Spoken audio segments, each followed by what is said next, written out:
Prime Minister, let's start on an issue that has dominated this country this year and continues to do so, that of judicial reforms. You've currently put the reforms on pause whilst you try and seek a compromise. Looking back at the first few months of this year now, do you accept that perhaps you went a bit too hard, a bit too fast? God, I could always reconstruct everything, but you don't have playback, you have play forward. It seems to me that we have a situation where there is a fairly broad majority that says we have to reform our judicial system. But the question is how much and how fast. And that is something that I decided in the wake of the ensuing months to try to get a consensus. I'm not sure we'll get one. It's very hard to get one because in Israel, the judicial arm has arrogated to itself a lot of the powers of the executive and the legislature, more than any other place on earth. But I don't want to bring it from one side of the pendulum to the other side of the pendulum, where we arrogate from the judicial process to the executive or the legislature powers that we shouldn't. We have to bring it to a happy middle. It's going to be very hard because it's extremely politicized and often misrepresented. I'm doing my best. I don't know if we'll succeed, but You're sounding quite downbeat about it. Yeah, I'm realistic. I'm not downbeat. I'm just realistic, because I'll tell you what we have on our side. We have a captain to the team. That's me. So I can make an unpopular decision, unpopular among my voters, to give it a pause, not to go ahead with everything that we decided, or in fact with anything that we decided. Let's give it a pause. That was unpopular, but I made the decision. On the other side, you have to have some give, some take. Give and take, there's no give, because I'm not sure there's a coherent leadership. It's a fractured opposition that is, I think, not stepping up to the plate, as the Americans say. And I hope it changes. I'm giving it time, but I can't give it infinite time. The proposed reforms, at least in their original form, were unpopular domestically, but also internationally. I mean, you've taken a real hit for these. If you look at the shekel, I was looking this morning, shekel's down more than 5.5% against the US dollar since you won the election back in November. The investment in the tech sector, one of the prides of Israel, is down 70% Q1 this year compared to last year. Moody's have downgraded your rating from positive to stable. They say it reflects, they've downgraded the outlook for Israel. They say it reflects a deterioration of Israel's governance. Fitch have warned that your A+ rating is at risk.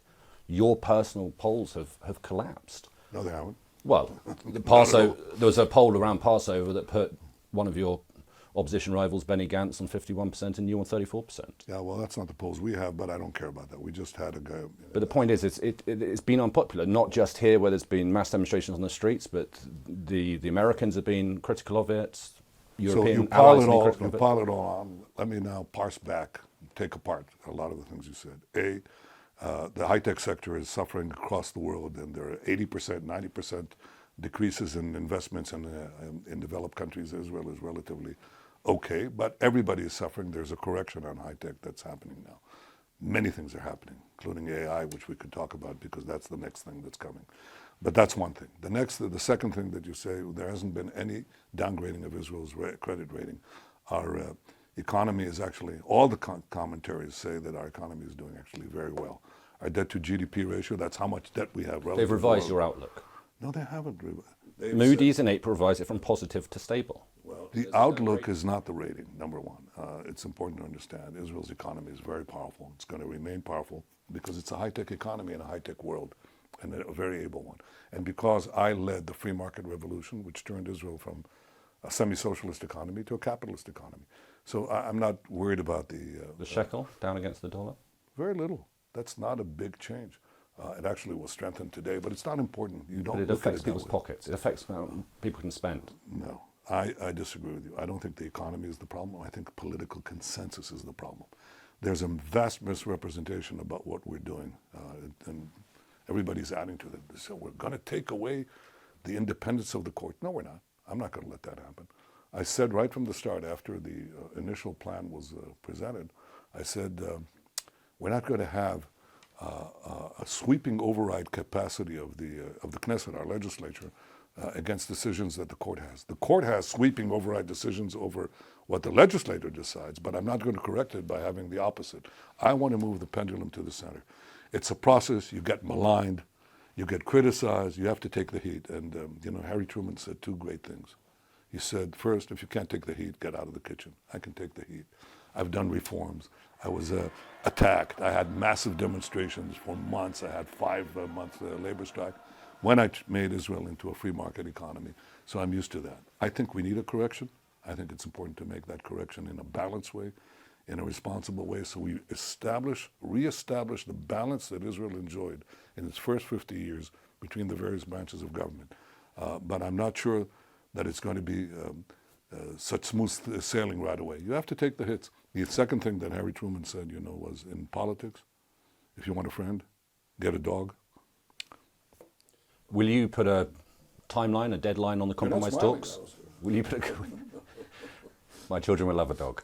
Would you put a deadline on the compromise talks? Will you put any sort of timeline on it, or? No, we're not putting a deadline. They're putting a deadline on it. They're saying, whatever you do the smallest thing. It breaks up it breaks up the talks. And I hope they see their way to finding a mutually agreeable way to proceed. But I just can't promise you it'll happen. If not, if no compromise is found, it's back to the original proposals as we saw at the start of the year. Give me time, and let me keep my cards close to my chest. Also, I have to discuss this with my colleagues, as you know. Can I come on to issues regarding the Palestinians? Figures show that over 7,000 settlement homes have been advanced under your government since the start of the year. These are widely criticised internationally, publicly and privately to you. They contravene international law. You have said in interviews I've seen in the past that it's the Palestinians that are the obstacle to peace. As the Secretary of State, Antony Blinken, said this week, it's settlements that are the physical obstacle to peace. I think that's not true, and it's not new that I disagree with this. I also disagree that it's against international law because there's never been an international decision that says that Jews cannot live in Judea. That's where we come from. No, but Article 49 of the Geneva Convention says that an occupying force cannot build on the land. No, it cannot transfer people. And build on the land. Transfer people. Build on the land if it's your disputed... Unless it's military. If it's disputed territory, which it is. You call it occupied. We call it disputed. It's part of our ancestral homeland. I mean, we've only been attached to it for, 3,000 years. King David established our capital here in Jerusalem only 3,000 years ago. We're not the Belgians in the Congo or the Dutch in Indonesia. For God's sake, this is the land of Israel. It's our country. So I completely disagree with that. But I think one thing is true. The Palestinians are here, and we're not going to push them out. We're here, and they're not going to push us out. But that's not the reason that successive governments, were unable to make peace. After all, they were here. They weren't building. They were freezing. They were, 4 or 5 prime ministers who were left of the Likud and left of me, before me and after me, couldn't make peace with the Palestinians. Why? Because the Palestinians, unfortunately, have been commandeered by a leadership that doesn't want peace with Israel. They want a peace without Israel. They don't want a state next to Israel. They want a state instead of Israel. And that is the persistent Palestinian refusal to recognize a Jewish state in any border. On the 1967 border. Building of settlements. No, don't run away from what I'm saying, because I'm giving you exactly. Sure, but if I had your opposite number, Mahmoud Abbas, in front of me, I would obviously scrutinise him. No, you wouldn't. In his decisions. The answer is you wouldn't. I've watched the Western interviews with Abbas, and they're very. I've not done an interview with him. But, and you'll have to take my word for it. I leave you with that challenge. I obviously have you as the Israeli Prime Minister in front of me, and so it's your decisions that I'm scrutinising. Well, and I mean, look at the United States State Department last week described the building of a yeshiva in Homesh. In the West Bank as violating Israel's commitment to the Biden administration. It doesn't violate any commitment. That's completely. That is the U.S. State Department. Well, it happens to be wrong. I can disagree with them. But the important thing is, what you're saying is that if a Jew buys private land, it buys it, and wants to live in the areas next to the Palestinians, that is a criminal action. We have to sanitize the area. We have to make it ethnically cleansed. If I said to you the Jews cannot buy land anywhere in the world, in London or Paris and so on, you would go and you would be outraged. But the idea here is that private land in disputed areas that have not been determined yet what their political future is, the Jews should not live there because it obstructs the peace? Why? Why do a million Arab citizens of Israel live inside Israel, and we don't say that that's not possible? On the contrary, I think they're allowed to live anywhere. They should have all the civic rights, equal rights. But the idea that Jews will live next to Palestinians, that obviates the peace. I think this conception is the danger to peace. We're going to have to live next to each other. We'll have to find the political arrangement how to do so. But the idea that the presence of Jews in their ancestral homeland, which has been our homeland for the last 3,000 years, the Jews should not live there. It should be Judenrein, Jew-free. I think that's the obstacle to peace. Let me talk about what you describe as trying to build a circle of peace, which is normalization with other countries in the region. There's a lot of talk that negotiations are going on with Saudi Arabia at the moment. Do you believe a normalization deal is close with Riyadh? Well, I certainly hope so, but I can't guarantee it. I mean, it's up to the Saudis. Our hand is extended to all Arab states, and certainly to Saudi Arabia, which is what would you say to vitally Mohammed bin important. Salman, the Crown Prince? If Sky News is watched widely throughout the Middle East, what would your message be to him? Well, I think that we have great opportunities to advance the peace in our region, peace between our two countries, the well-being of our peoples. But I think it would change history. I mean, we have already made one historic turning point with the four peace treaties of the Abraham Accords, which Israel made under my leadership with UAE, United Arab Emirates, with Bahrain, with Morocco, and with Sudan. Obviously, Saudi Arabia would be a quantum leap forward because it's the most influential Arab country, not only in the Arab world, I think also in the Muslim world. So it would fashion, I think, the possibility of ending the Arab-Israeli conflict. And I think that would also help us solve the Palestinian-Israeli conflict, because the Palestinians are only 2% of the Arab world. The reason their leadership has been resistant to accepting the idea of a Jewish state is they said, well, we have all the Arab world, we'll overcome Israel one day. When they see that the Arab world has made its peace with Israel, I think there'll be a turning point also in the Palestinian polity. But I think working outside in probably has a better chance of getting peace with the Palestinians than trying to bust through the Palestinians to the Arab world. But in a word, you're getting closer to a normalization deal with Saudi Arabia. I think it's too early to tell, but I can tell you that it's one of the great goals that I set for myself coming back to office. That is to make peace with Saudi Arabia and the rest of the Arab world, and also to block Iran. By the way, the two are interrelated. We'll come on to Iran, but first I just want to talk about the makeup of your current government, which has attracted, as you know, considerable controversy around the world. You appointed a new advisor this week who has tweeted in the past that Joe Biden is unfit for office and he is slowly but surely ruining America. Is that a sentiment that you agree with? No, and he has himself said that these are views that he held as a private journalist, and that he has since changed his views. Otherwise, he wouldn't be working for me. And aside from everything else, I think Joe Biden is a great friend of Israel.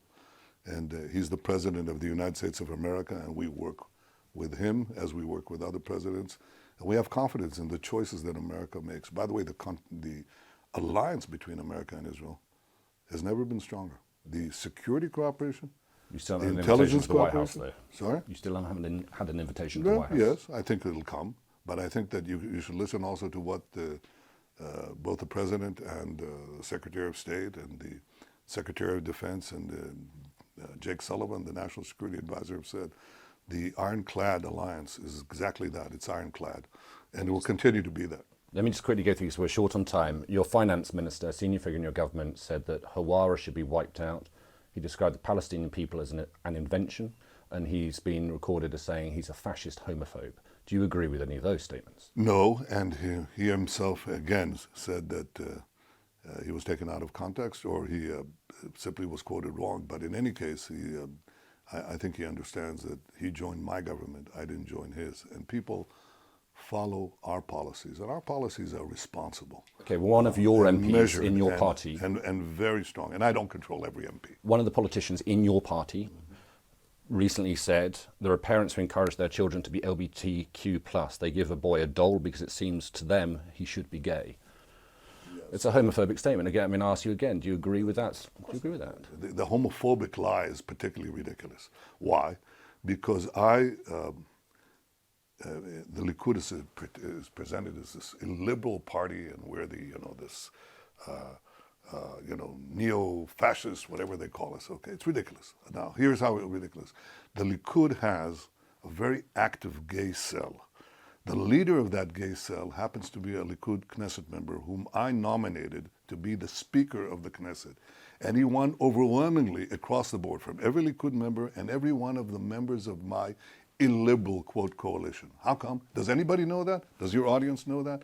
So they're trying to paint us as anti-LGBT. Yeah, you can have one Knesset member who has those views, or two even. But the vast majority have followed my lead. They joined our coalition. We didn't join theirs. Itamar Ben-Gvir, the Interior Minister, again a very senior minister, recently visited Al-Aqsa compound, Temple Mount, said, we're in charge here. We're making changes slowly and quietly. I mean, that is an incredibly incendiary comment to Muslims, to Palestinians.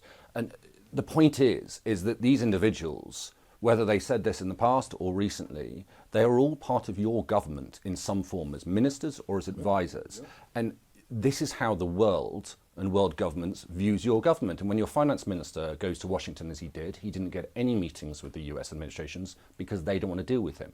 The European Union, cancelled an event in Tel Aviv recently because they didn't want Ben-Gvir to talk of this. And you have a problem, do you not, that a lot of allies of yours don't want to engage with major players of your cabinet? I think there's an adjustment period, both for the members of the government and those who are, and for other governments with us. The one thing they have to understand is that we control policy and we guide it. For example, on the Temple Mount, the status quo, sacrosanct. We're not changing it. I don't care what anybody says. We're keeping the status quo. And ultimately, over time, people judge it, and they see it hasn't changed and won't change. Because the idea that, and in fact, it's an idea that has only been possible under Israeli sovereignty in Jerusalem, is that all three faiths have free and unfettered access to the Temple Mount, or to this Church of the Holy Sepulchre, where you have basically the holy sites of the three main monotheistic faiths. And that's going to be there. That's I would say, a rigid, unchanging principle that I'm upholding, and so will my ministers. I don't care where they come from. So, people say things, people respond to things people said, but look at what we do. And what we do is responsible and careful and measured. I don't want an escalation of tensions. I want to de-escalate tensions as far as we can. And I want to expand the circle of peace. And I think we can do that for the benefit of everyone. Israelis, Arabs, Palestinians, everybody. This week, Iran unveiled what it says is a hypersonic missile that could hit Israel within 400 seconds. Now, I don't think we've seen any public evidence of this missile. Do you believe that they now have that capability? Well, we're monitoring their capabilities, and I think whatever they have, we can deal with. Your defense minister recently said that the threat from Iran is intensifying and Israel may have to react. The US Secretary of State, to bring up again, said recently, we continue to believe diplomacy is the best way to verifiably, effectively and sustainably prevent Iran from getting a nuclear weapon, which was, clearly a message to you and to Israel. Are there any circumstances where you'd ever consider talking to Iran? I don't know what I'm going to talk to them about. If somebody says, we're going to decapitate you, what will I talk about? The method of our decapitation? We're going to destroy you, the method of our destruction? I mean, Iran is openly committed to destroying, repeating the Holocaust and destroying the 6 or 7 million Jews of Israel. And we're not going to sit idly by and let them do it. And also, I don't think that diplomacy by itself will work. I think diplomacy can only work if it's coupled with a credible military threat, or the willingness to apply that, the military option, if deterrence fails. It's just no way to stop any other country. This is how Saddam Hussein was stopped from building a nuclear weapon. This is how Syria was stopped from building a nuclear weapon. This is how Gaddafi was stopped, not by an action, but the threat of action. But there are two countries left. One, North Korea. There was no threat and wasn't stopped. And you talk to them all over the place. 3 Americans, more American governments had diplomacy with them, didn't help one bit. And Iran, well, Iran is, we've delayed them by actions that, among other things, that I authorized in my terms of government. But while we set them back at least 10 years, we didn't stop them. And they're progressively moving forward, and that's the danger. The real danger is that a radical Islamic regime will acquire nuclear weapons, and everybody will be in their sights, including Britain. They're getting closer. Are you on the cusp of a preemptive strike? There is a lot of talk at the moment that you are getting closer to having to take military action. Well, we'll do whatever we need to do to defend ourselves, but I'm not going to get into any greater detail.